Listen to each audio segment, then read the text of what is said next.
You did what? That's right, you guys. I returned my 2021 Trek/8 after just 3 weeks of owning it. I'm still trying to process all this. I definitely wasn't planning on returning this bike. I had already taken it on a handful of rides, ridden this thing down some awesome flow trails. I even took it to Mount Ashland, where I got to ride through some technical little rock gardens and some super steep descents. I was really loving the way this bike felt. It had that SRAM GX 12-speed drivetrain, which I've had before and I've grown to love. It had the RockShox Super Deluxe Ultimate Rear Shock and the Lyric Fork. I was even liking the suspension, but the brakes. From the time I got this bike, I had nothing but issues with the brakes. My first ride out, I squeezed the rear brake, lever went all the way to the bars, no stopping power whatsoever, so I thought it must just be an issue with this bike not being bled correctly.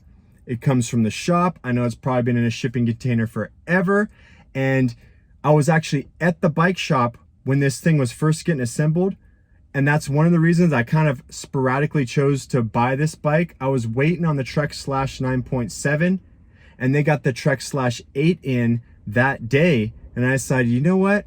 I kind of like that build. I can save a few bucks. I'm gonna go ahead and just pick this bike up and roll with it. So all that being said, I had a feeling maybe it just didn't go through the normal setup process, and that could be some of the issues I ran into. However, that first ride, the brakes went all the way to the bars. I got this thing re-bled. I kept riding it a little bit more. The brake lever wasn't going all the way to the bars. It was a little bit squishier than I would have liked it, but then I started having issues with the rotors and pads. They were just squeaking and chirping. And so I was thinking, maybe this bike just hasn't been bed in correctly. Maybe those brake rotors and the pads never quite meshed up. Maybe I should just keep riding it and it'll wear out. Well, I kept riding it. It never weared out. I was in Ashland, Oregon on a super steep descent. These brakes, once again, levers went straight to the bars, front and rear brake, super chattery, squeaking like heck, almost wrecked. And I had to take it back to the shop. But my plan still wasn't to return the bike. I still wanted to stay with the Trek/8. I just need the brakes to be fixed. After taking it into the bike shop, the guys took a look at it. There's definitely some issues with those pads and those rotors. Looks like the brake pads have been contaminated and then it damaged the rotors. And maybe that was my fault. Maybe it was a way that I washed the bike. Maybe I used the wrong rag, and like one of the rags that I would use on my drivetrain, like I accidentally hit the rotors with that and contaminated the brakes. We all know that that can happen. And I was pretty straightforward with the bike shop on that. Like, dude, maybe this is my fault. But Zach's Bikes down here is freaking amazing. If you don't know, they have a 30-day return policy. If you're not happy, you bring the bike back within 30 days and they'll refund the entire purchase price of the bike towards the bike you really do want. And I never thought I was gonna take them up on that. I kind of felt like I'd be screwing the shop over, being that I'd already taken this bike on a handful of rides. Now I'm bringing it back to them used, trading it in. They're giving me my full value back, and they're gonna have to figure out what to do with this thing. But it was actually the guys at the shop that talked me into it. By the time I had taken this bike back, they had received that 2022 Trek/9.7 that I originally was gonna buy. So I bought the 8, they had the Trek/9.7. And when I went in the other night and I was talking to them about the issues, they said, hey man, we're just gonna replace your rotors and your pads. By the way, we have this 9.7. If you want, we'll go ahead and let you return this bike. It's been within 30 days. We'll give you the full money back.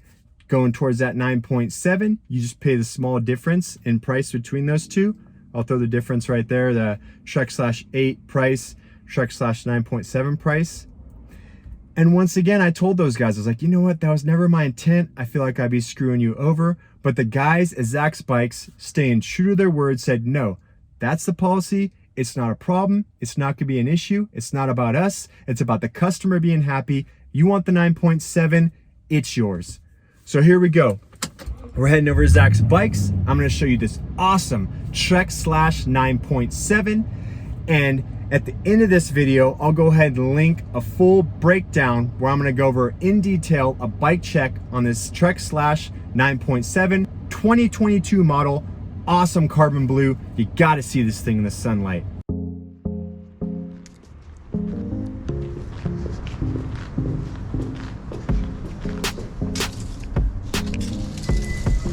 All right, you guys, I got the new 2022 Trek Slash 9.7. We're out here in the sunlight where you can see this beautiful carbon blue. Let's check it out. And there we go, the brand new 2022 Trek Slash 9.7. I know my shadow's blocking it just a little bit, but I'm hoping you can see how beautiful that carbon blue just shines in the sunlight.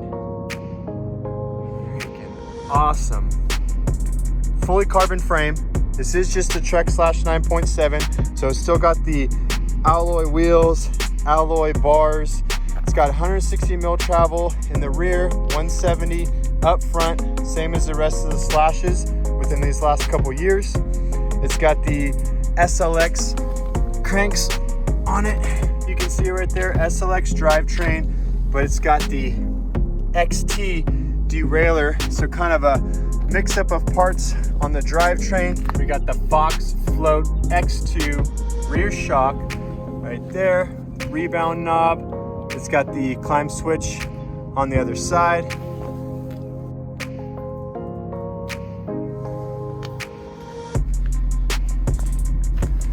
And we got the Fox Rhythm 36 fork.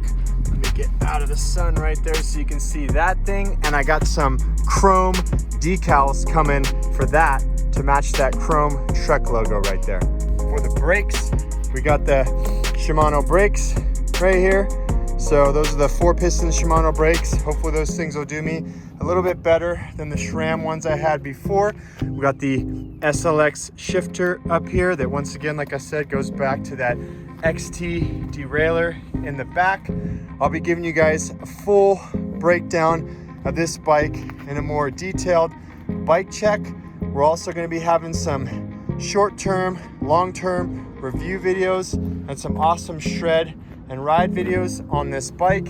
Hope you guys enjoy the videos to come. Like I said, I'll be doing a full in-depth bike check on this new Trek Slash 9.7, giving you guys more details about all the features that it comes with. I'll be getting a little more miles, a couple more laps on this thing, smash it down some trails, and then once I feel comfortable giving you guys my first short-term review video, you guys will be seeing that video as well. If you've made it this far, smash that like, hit that subscribe, but most importantly, get out there, get stoked, go ride, and have some fun, people.